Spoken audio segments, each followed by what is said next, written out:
Hello, I'm Domonique Foxworth, joining you from Podville Media in Washington, D.C. And this is the only football show that's undefeated. Sorry, Steelers.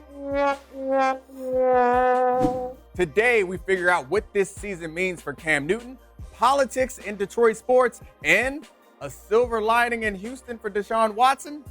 Warning, this week I'm sending the house in all situations, just like Greg with 3 Gs Williams, cuz I don't give a damn.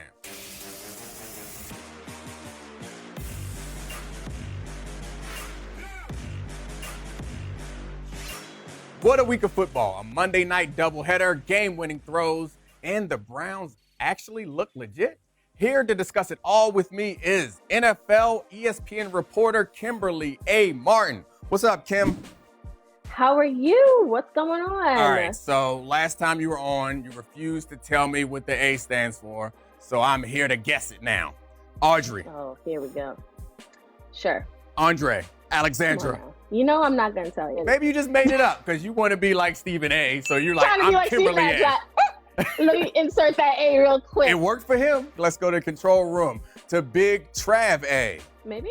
After awaiting a phone call all off-season long, Cam Newton finally joined forces with Bill Belichick. It's been a rocky up-and-down season so far. What will make this a successful season for Cam Newton in New England? I think Cam has been bad, honestly. Like, he's been clutch in certain moments. We have that Seahawks game where he looked amazing. And ever since then, he's been, like, kind of laboring to throw the ball. He hasn't been the Cam of old. So I don't know. No matter how far they make it, I guess, short of a Super Bowl, and maybe I'm being a little hard on him, I feel like this season is a failure for Cam Newton because the point of coming to New England was to reestablish himself as a legit NFL starter.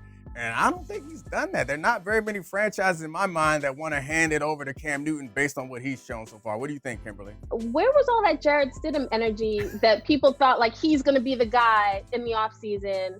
And all of a sudden, you know what I mean? I feel like the expectations for Cam shifted. He wasn't supposed to be the guy. It was always going to be Jarrett Stidham. Then all of a sudden, he's the guy. It's like, oh, well, he's got to take it to the Super Bowl. And it's sort of like, now, wait a minute. Not only is he coming off injury, not only did he catch COVID, not only did a ton of their players opt out because of COVID, I think we just got used to the Patriots always being the Patriots. And I think you got to give him time to reset. Unfortunately, he has not looked like the Cam of old, but I don't know if that's fair for us to assume he should be the Cam of old. Give him this season. I want to see what he does next year. All right, what's next, Trav?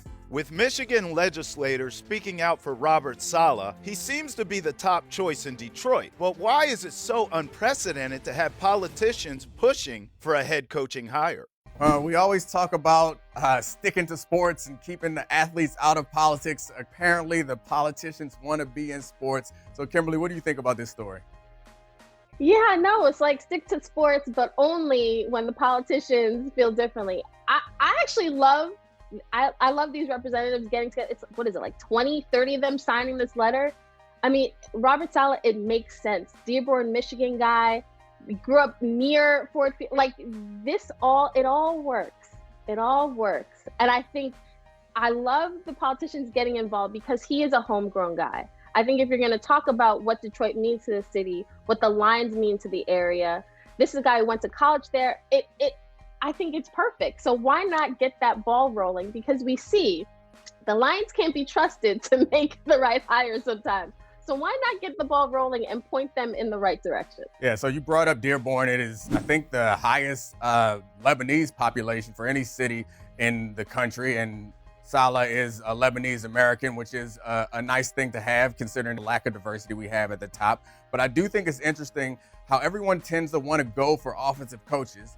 And the Lions had a defensive coach. So it might be a bit of a stretch to expect them to go from defensive coach to defensive coach. I don't think it's a bad idea, but I could see them pushing back against this because everyone wants the QB whisperer, the next offensive guru. They think that's more valuable than having a defensive-minded coach who has a good handle on his team. And I will note that the coach that we all consider the best of all time, Bill Belichick, defensive head coach. So maybe instead of hiring somebody from his staff, you hire someone in a similar model. So we'll see what Miss Ford, who I think is right now the principal owner there, see what she decides to do there. All right, back to the control room. Trav, what's next? Deshaun Watson has had a season to forget. But is there any silver lining to Deshaun Watson's 2020 playbook? All right, I'm not sure that Deshaun Watson actually wants to forget this season because he's been outstanding. He leads the league in yards per attempt. And in the past 5 weeks, they probably should be 4-1 if it wasn't for the fact that their center couldn't snap the ball to Deshaun Watson inside the 5-yard line against the Colts last week. So he's been playing well.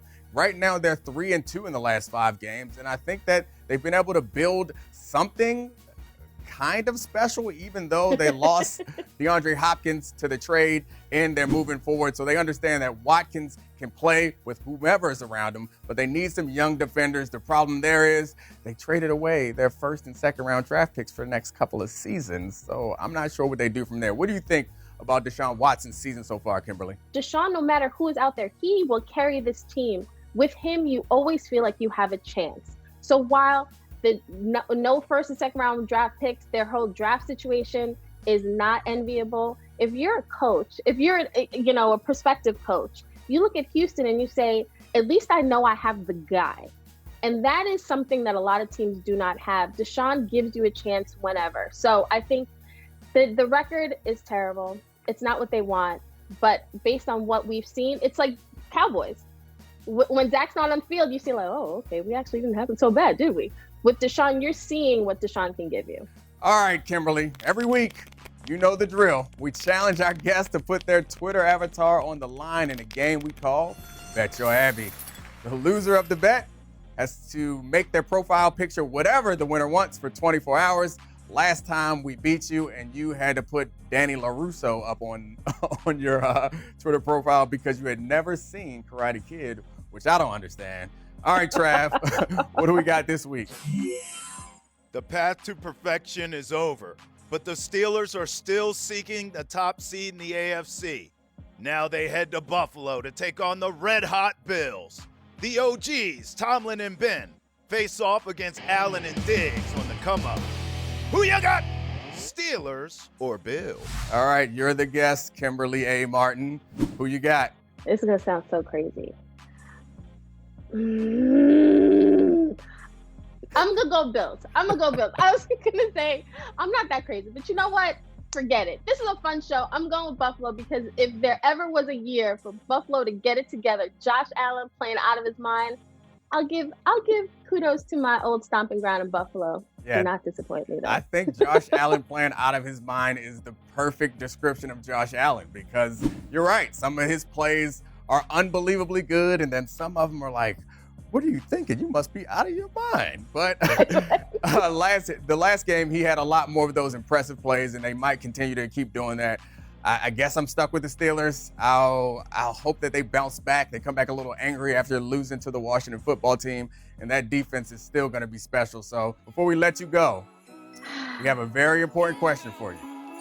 Take it away, Trav. Oh, 'Twas the night before Christmas and all through the house. I don't give a damn. What's the best Black Christmas movie to watch while you sitting next to the fireplace sipping on that yak? All right, so I'm not a big Christmas movie fan, but I watch them every now and then. I feel like Preacher's Wife is near the top of the list. It had Denzel and Whitney in it. Hard to beat. Friday After Next, I think, might be my favorite Christmas movie. You may not think about it as such, but it was the third in the Friday franchise, and it was pretty damn funny. I walked in on my kids watching Jingle Jangle, which is a new one. Got Forrest Whitaker in it and Felicia Rashad. I guess that's a football tie. Ahmad Rashad played for the Vikings. I haven't really seen that much. It's too much singing for me. All right, Kimberly, so you can pick whichever one you want from that list or any one that you have seen that you want to fill me in on. I will say The Best Man Holiday because all those actors are fine. And I mean, that the ending, I wasn't going to ruin it for the people who hadn't seen it, but the ending, gotta have the Kleenex next to you. She dies. Ruined for you. Wow. Spoiler alert. Anyway, Kimberly, I'm going to stick with Friday After Next for me, and I think your profile, should you lose, is going to be something from Best Man Holiday. I don't know which one it's going to be.